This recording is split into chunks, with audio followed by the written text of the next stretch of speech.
Son las 7 de la mañana, las 6 en Canarias. Matinal Cadena SER.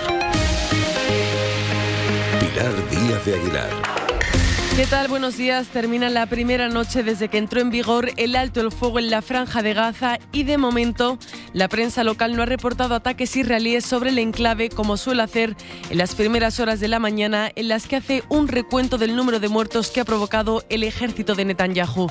200.000 palestinos han hecho ya el camino de vuelta a sus ciudades destruidas por el asedio israelí en estas primeras casi 24 horas. Y mientras sigue la cuenta atrás para que Hamás entregue a los 48 rehenes que tiene en sus manos, una veintena vivos, tal y como recoge el plan de paz para Gaza de la Casa Blanca. A partir de la próxima semana, Trump viajará a Israel y Egipto para cerrar más detalles del acuerdo de paz. Lo ha confirmado el mandatario republicano desde la Casa Blanca en una rueda de prensa en la que no ha dado más detalles, pero sí ha comunicado que esa liberación de los rehenes por parte de Hamás se producirá este lunes, día en el que se les acaba el plazo. Un día antes, el domingo, según la ONU, Netanyahu permitirá la entrada de ayuda humanitaria. Al menos 460 gazatíes han muerto de hambre, 67.000 en total en 2 años de guerra.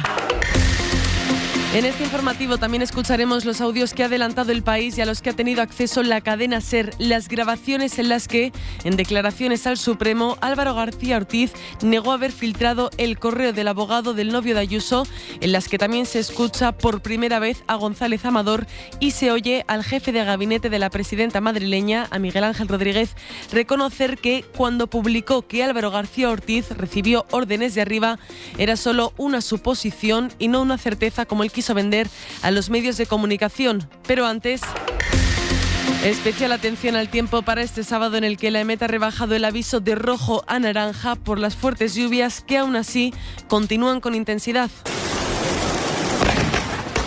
Este viernes la Dana Alice ha dejado grandes trombas de agua en Alicante y Murcia y ha provocado cortes de carreteras y más de un centenar de desalojados en Cartagena.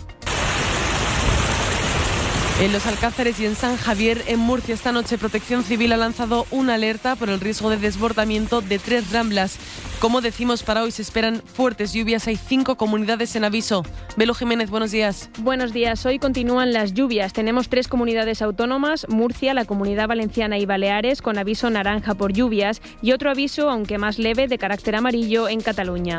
En estos puntos se espera que las lluvias puedan ser fuertes, en forma incluso de tormentas y granizo en Baleares. El cielo estará también cubierto en zonas de Aragón y Castilla-La Mancha, donde pueden caer también algunas lluvias, aunque más débiles. En el resto del país nos espera un día soleado, con temperaturas máximas que suben en el norte. En Andalucía las máximas van a estar en Huelva con 28 grados, 27 en Córdoba y 27 también en Badajoz. En Castilla y León las máximas van a superar los 20 grados, al igual que en Aragón y el País Vasco. En Canarias y Baleares las máximas estarán en torno a los 25 grados. El sábado es 11 de octubre y así empieza este Matinal SER con Carlos Rodenas y Lucas Lubride en la técnica y Lorena Carramolino en la producción. Comenzamos. Matinal Cadena SER. I'll be going to Israel. I'll be speaking at the Knesset, I think, early on. Donald Trump prepara su viaje a Israel, donde hablará desde el Parlamento. Hace varios días ya dijo que su intención era volar a Oriente Próximo, pero esta noche ha confirmado, sin dar fechas, que primero estará en Jerusalén y después en Egipto, donde podría llevar a cabo negociaciones con Hamás y el gobierno israelí sobre algunos detalles, así lo ha llamado él, que faltan por cerrar. Y mientras, corresponsal Nuria Garrido, buenos días. Buenos días. Y mientras miles de palestinos vuelven a sus ciudades destruidas por los ataques.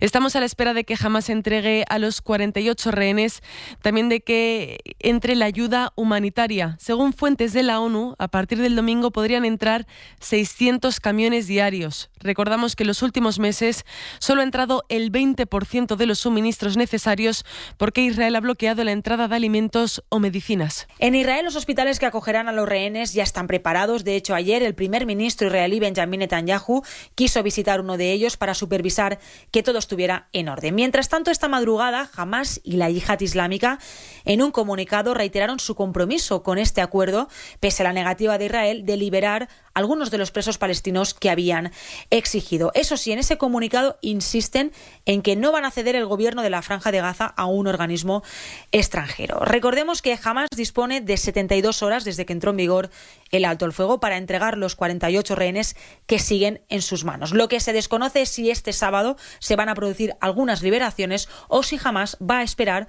a que termine el plazo, que sería el próximo lunes. Aquí en España, a las puertas de este fin de semana, hemos visto una imagen insólita, la de un fiscal general declarando como investigado. Álvaro García Ortiz se sentará en el banquillo de los acusados del Supremo por un delito de revelación de secretos en algo más de 3 semanas. Ya conocíamos el contenido de sus declaraciones ante el juez Hurtado. Ahora le hemos puesto imagen y voz a la rotundidad con la que el fiscal general negó haber filtrado el correo en el que el abogado del novio de Ayuso admitía que su cliente había cometido 2 delitos fiscales y proponía un trato. Facilitó, divulgó, reveló la denuncia, el expediente tributario o cualquiera de los correos objeto de esta causa que afectan al señor Alberto González Amador, directa o indirectamente a cualquier medio de comunicación o profesional de la comunicación. Rotundamente no. ¿A cualquier persona vinculada a la presidencia del Gobierno o al Gobierno de España? Rotundamente no. Audios como este que escuchamos, que ha adelantado El País y al que ha tenido acceso la cadena SER. Información de Pedro Jiménez. Sí, porque la sala de apelaciones, el tribunal que va a juzgar a Álvaro García Ortiz, ha decidido dar traslado a las partes de todos los interrogatorios que se han producido en la fase de instrucción y que se han grabado en vídeo. En ese vídeo se ve a Álvaro García Ortiz negando haber filtrado el correo con la confesión de los delitos fiscales del novio de Ayuso y explicando que si recabó el expediente tributario del comisionista fue únicamente para desmentir el bulo que fabricó Miguel Ángel Rodríguez para proteger a Alberto González Amador, que el pacto para evitar su juicio por defraudar al fisco que ofreció el fiscal se había frenado por órdenes de arriba. Ese fue el bulo y además explicó que no borró su móvil para ocultar pruebas, sino que lo hace habitualmente por la información sensible que maneja. Datos, informaciones que corresponden a todos los fiscales de este país, a todos los procedimientos en marcha o que puedan ponerse en marcha en este país, a todas las relaciones institucionales con las más altas instituciones del país. Mi teléfono móvil alberga información que, por supuesto, puede afectar a la seguridad de este país. Yo borro todo, y borro todo de una manera absolutamente regular. Los datos que hay en mi terminal son datos ultra sensibles. Yo no puedo permitirme el lujo de abandonar, perder o que llegue a manos de terceros un terminal con la información que tenga. Luego borro todo. El fiscal general solo respondió a su abogado y a la fiscalía, se negó a responder al juez y también a la acusación popular. Además, no quiso responder a ninguna pregunta del abogado de González Amador porque dijo ha actuado con mala fe procesal, porque ocultó en su querella que él fue el primero en filtrar las conversaciones confidenciales de su abogado con la fiscalía para buscar un pacto que ahora quiere proteger. Este viernes también hemos escuchado por primera vez, después de 1 año y medio de protagonismo en este caso, a González Amador declarando como testigo ante el Supremo. En esa declaración, Pedro, la pareja de la presidenta madrileña, dice que el hecho de que haya podido defraudar 350.000 euros es una nimiedad en comparación con lo que hay a día de hoy y reconoce que su abogado le dijo que en caso de que quisieran llegar a un acuerdo tendría que reconocer sus delitos. Sí, para que no perjudicara a su pareja, a la presidenta de la Comunidad de Madrid, quería cerrar rápido este capítulo, esta investigación que tenía abierta por fraude fiscal. Sin embargo, aunque su abogado le explicó pormenorizadamente las posibilidades que tenía para cerrar este asunto rápido y sin ruido como él quería, él dijo que nunca supo que su abogado había buscado una conformidad, que nunca supo que mandó un correo a la Fiscalía y a la Abogacía del Estado confesando sus delitos fiscales para evitar el juicio, que se enteró por la prensa de lo que había hecho Carlos Neira, que es su abogado. Sin embargo, el propio Neira, que también tuvo que declarar en el Supremo como testigo, le desmintió. Escuchamos a González Amador y a Carlos Neira. Cuando veo la frase de ciertamente se han cometido 2 delitos, poco menos que como que yo reconocía que era culpable y que sí que había cometido, como que confesaba. El cabreo que me cogí fue monumental, porque no entendía nada. Llamé a Neira, en ese momento también me estaba escribiendo Miguel Ángel Rodríguez y dice, ¿esto es verdadero? Y uno me dijo, ¿esto es cierto? Y yo le dije, no lo sé, estoy llamando a NIR, ahora te digo. Yo le aconsejo entonces una conformidad penal. Él me dice que entiende lo que es la conformidad penal y que adelante. Alberto González Amador se enteró escuchando Hora 25 de que su abogado había mandado ese correo electrónico. Ahora está pendiente de juicio por defraudar al fisco 350.000 euros de los 2 millones que ingresó por pegar un pelotazo con la venta de las mascarillas en lo peor del COVID, y además se le está investigando por tratar de ocultar el pago de comisiones por esos ingresos con la compra de una empresa de estética sin actividad. Y por último está Miguel Ángel Rodríguez. Su declaración no se queda atrás porque en ella admite que publicó en redes sociales lo que eran suposiciones como si fueran certezas. Suposiciones tan contundentes como que el Ministerio Público había ofrecido un acuerdo a González Amador que después retiró por órdenes de arriba, Pedro. Miguel Ángel Rodríguez lo que reconoció es que fabricó el bulo sobre el origen del pacto de Alberto González Amador para evitar ese juicio por fraude fiscal. Eso no es información. Es que tengo el pelo blanco. Quiero decir que llevo muchos años en este ámbito y puedo intuir, colegir, adivinar qué está pasando en el mundo político, sobre todo con un órgano tan respetable como el Ministerio Fiscal, que está jerarquizado y colegiado. De ahí nace esta afirmación. No tengo una información concreta. Es una suposición que hace usted. Sí.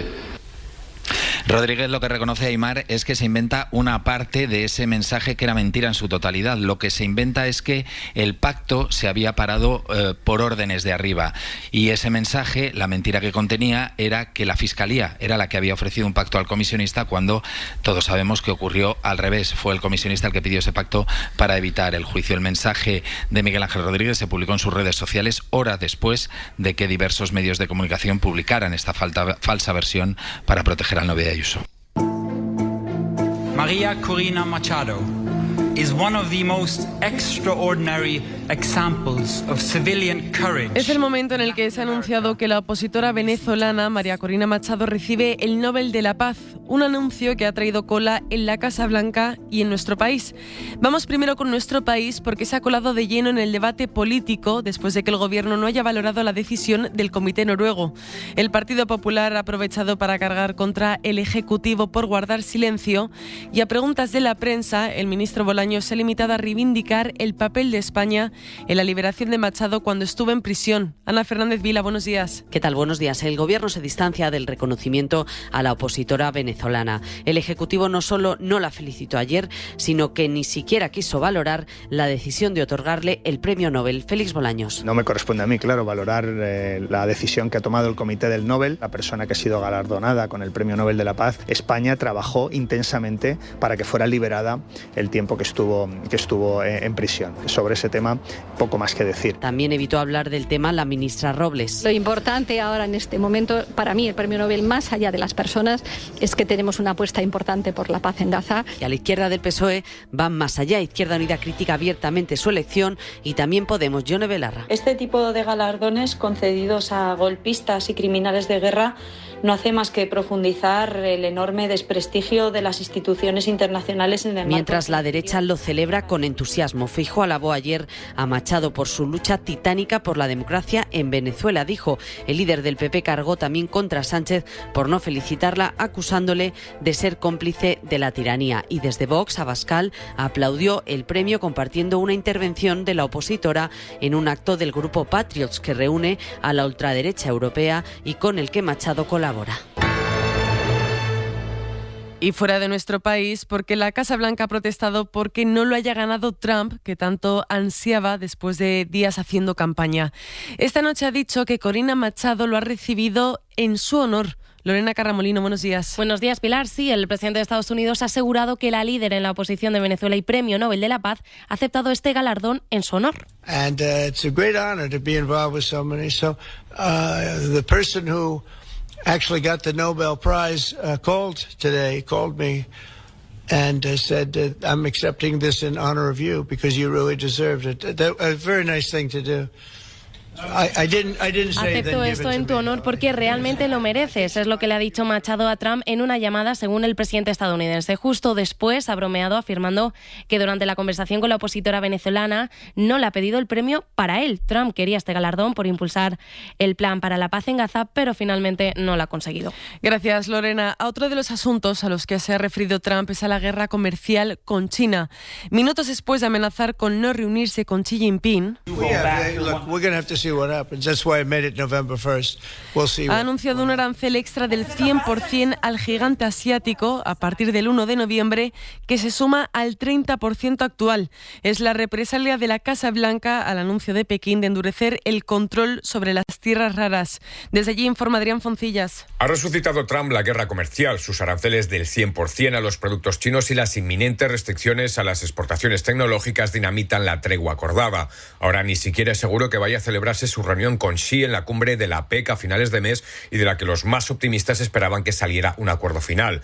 Dice Trump ahora que no le ve sentido a ese encuentro en Corea del Sur. Sus aranceles llegan un día después de que China aumentara los controles a la exportación de tierras raras, exigiendo licencias para otros 5 minerales y también a las empresas extranjeras que comercian con ellos. Quiere evitar Pekín que acaben en la industria militar estadounidense, lo que pone en peligro su seguridad nacional. Esa decisión ha sido calificada por Trump como hostil, injustificada y siniestra. En Francia, nuevo capítulo de la crisis política que atraviesa el país. Sébastien Lecornu, qui est nommé Premier ministre. Sébastien Lecornu. Emmanuel Macron vuelve a nombrar a Lecornu como primer ministro solo 5 días después de su dimisión, que presentó horas después de desvelar los nombres que compondrían su gobierno. El anuncio del Elíseo de esta noche llega después de una semana de intensas negociaciones entre las fuerzas políticas. Este viernes por la tarde todos los partidos, menos la Francia Insumisa y Reagrupamiento Nacional, han ido de urgencia al Palacio del Elíseo para verse con el presidente francés y discutir, entre otros asuntos, la ley de pensiones, la principal reivindicación de la izquierda. Desde París informa Lucía Riera. Ha sido una semana de negociaciones de último minuto para volver a lo mismo. El presidente no está dispuesto a ceder, critica el líder socialista Olivier Faure. Por eso, si no se ataja ninguna de las cuestiones de fondo que preocupan a la gente, a la izquierda no le temblará la mano para censurar el nuevo gobierno. Obcecado en que aún hay un camino para evitar las elecciones anticipadas, Macron le ha dado carta blanca a Sébastien Lecornu para formar su gobierno de nuevo, después de haber aceptado su dimisión este lunes tras saltar por los aires el ejecutivo que había anunciado solo unas horas antes. Por medio, 2 días de consultas con los partidos, una entrevista en la que Lecornu decía haber terminado su misión y no ambicionar el puesto, y una larga reunión este viernes en el Elíseo para constatar que la opción de dejar gobernar a la izquierda nunca estuvo en los planes del presidente. Urge presentar un presupuesto este lunes, se va a poner a ello el retornado Lecornu, con la esperanza, ha dicho, de poner fin a esta crisis política que, sin embargo, está más candente que nunca. 6 y 17 en Canarias. Con la nueva gama de vehículos para profesionales de Peugeot, estamos listos para ayudarte a llevar lo más importante, tu negocio. Por eso, en los días Peugeot Profesional, disfrutarás de condiciones especiales en toda la gama. Aprovecha del 1 al 15 de octubre para dar energía a tu negocio. Consulta tu oferta en peugeot.es. Última hora. Los estudiantes del máster online en proyectos periodísticos digitales avanzados de UNIR y Prisa Media liderarán el sector. Aprende las herramientas imprescindibles para que tus trabajos y proyectos tengan el impacto que buscas. Disfruta de las clases magistrales de Manuel Javois, Kiko Llaneras y otros muchos profesionales. Además, podrás realizar tus prácticas en El País, AS, la cadena SER o Los 40. ¿Te lo vas a perder? Infórmate en unir.net. Matinal Cadena SER. Pilar Díaz de Aguilar.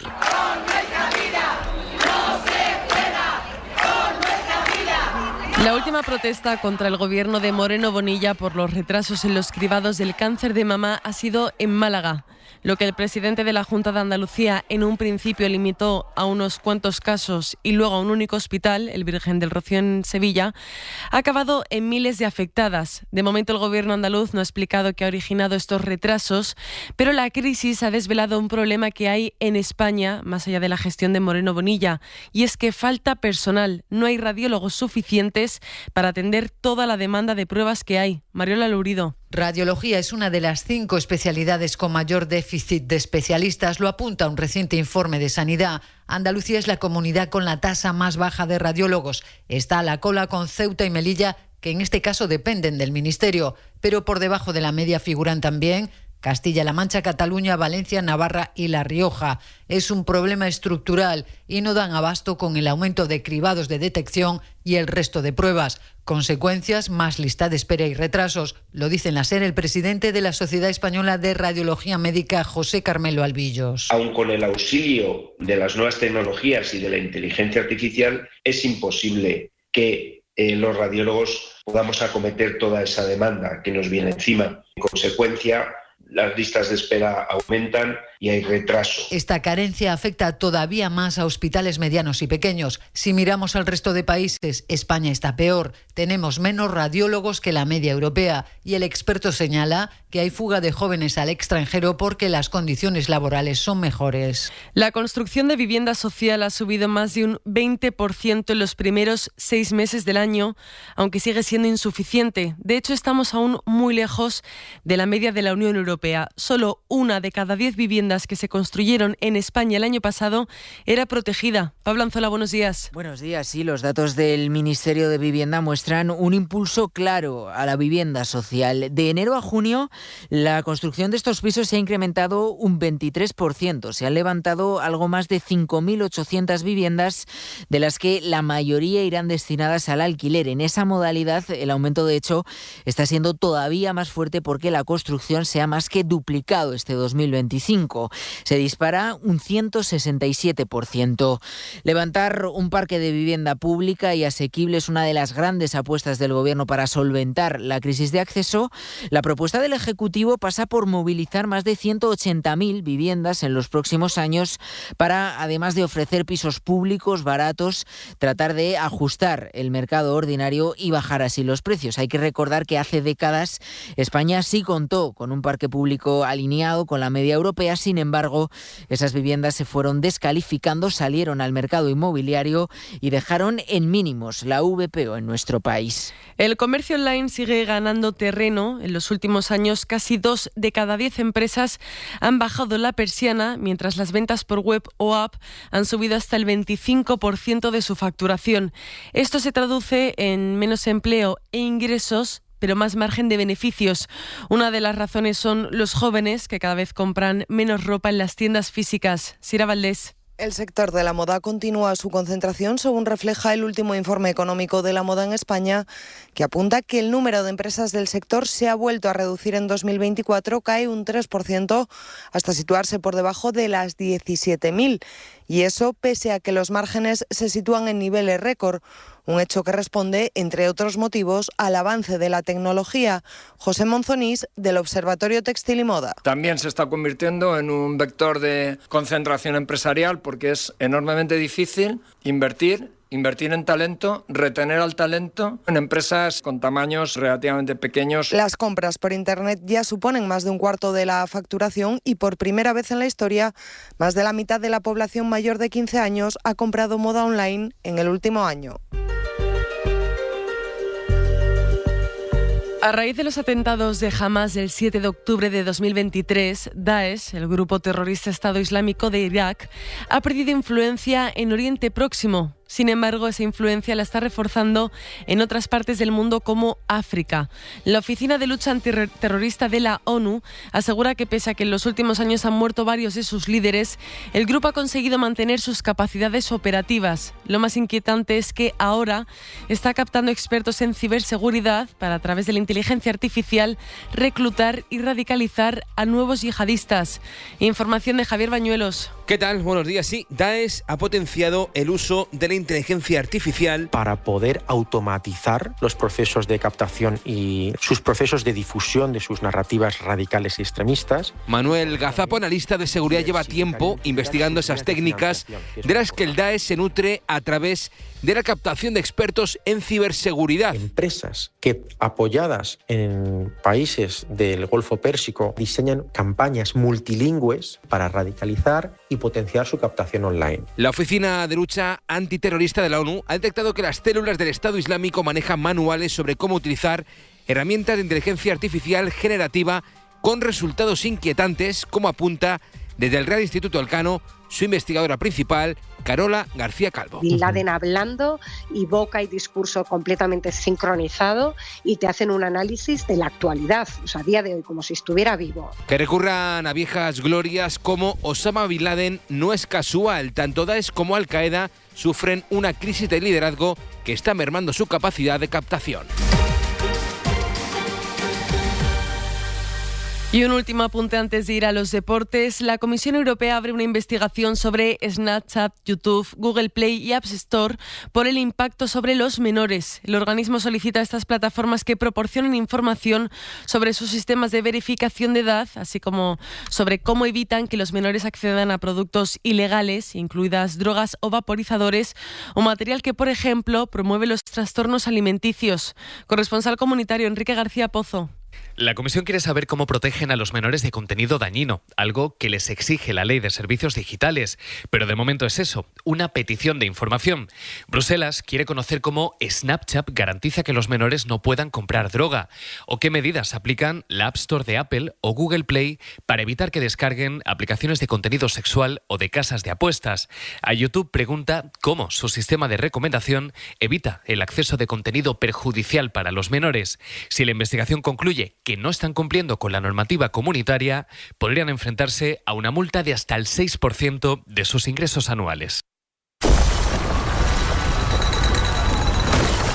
El terremoto de Vicente y el de las casi 275.000 personas que hemos acompañado en el último año en España es la falta de empleo digno.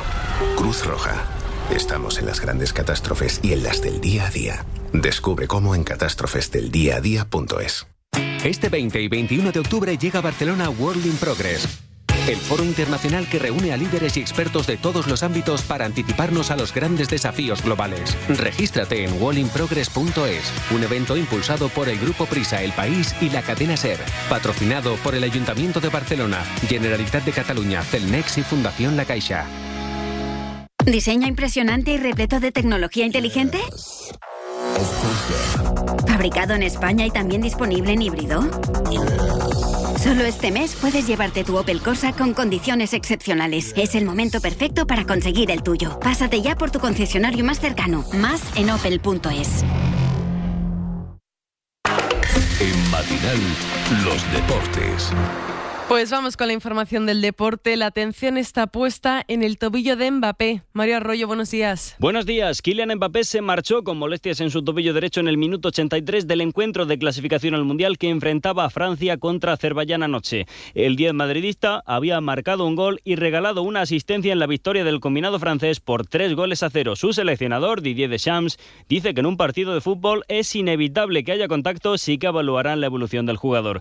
El Atlético de Madrid venció en una amistoso en Libia al Inter de Milán en la tanda de penaltis tras empatar a 1 en el tiempo reglamentario. La mala noticia es la lesión del canterano colchonero griego Ilias Kostis, que se ha retirado con lágrimas en los ojos y una gran molestia en su rodilla derecha. En segunda división, el Granada empató a 0 contra la Unión Deportiva Las Palmas en el Nuevo Los Cármenes. Fuera del fútbol, el Barça se impuso al Valencia Basket en un apretado encuentro de Euroliga.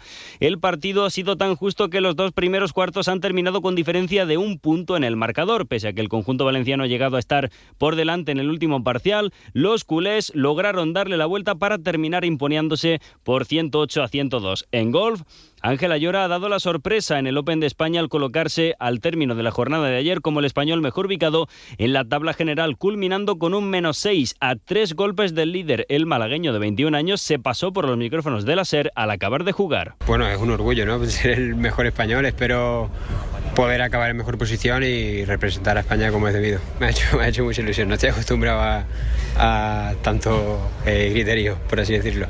Y en automovilismo, lío judicial en la IndyCar. McLaren le reclama a Alex Palou $20,7 millones aludiendo a un incumplimiento en el contrato que el español firmó para 2023, en el que se comprometía con la escudería británica, en principio para correr en IndyCar, pero con vistas a llegar a la Fórmula 1, cosa que cambió cuando McLaren fichó a Oscar Piastri. Fue entonces cuando el equipo de gestión de Palou rescindió un contrato que, sentencian, estaba basado en mentiras y falsas ilusiones y renovó con Chip Ganassi su equipo en Estados Unidos con un contrato que no está entre los mejores de la parrilla porque la escudería se está haciendo cargo de los costes del proceso judicial. Alex dice que desde entonces le lleva afectando mucho a nivel económico y que tardará años en pagarlo todo. No vine aquí para hacer amigos, pero sabes que siempre puedes contar conmigo. Dicen de mí que soy un tanto animal, pero en el fondo soy un sentimental. Hoy nos despedimos con Loquillo porque esta noche estarán en Zaragoza con su gira Corazones Legendarios, grandes clásicos en vivo, clásicos como este que escuchamos. ¿Para qué discutir si puedes pelear? Dame una sonrisa de complicidad. Toda tu vida será... Así nos vamos, se quedan con el cine en láser, con Pepa Blanes. La información vuelve en media hora en A Vivir con Javier del Pino y en todo momento en cadenaser.com y nuestras redes sociales. Que tengan un feliz sábado. Matinal Cadena Ser. Pilar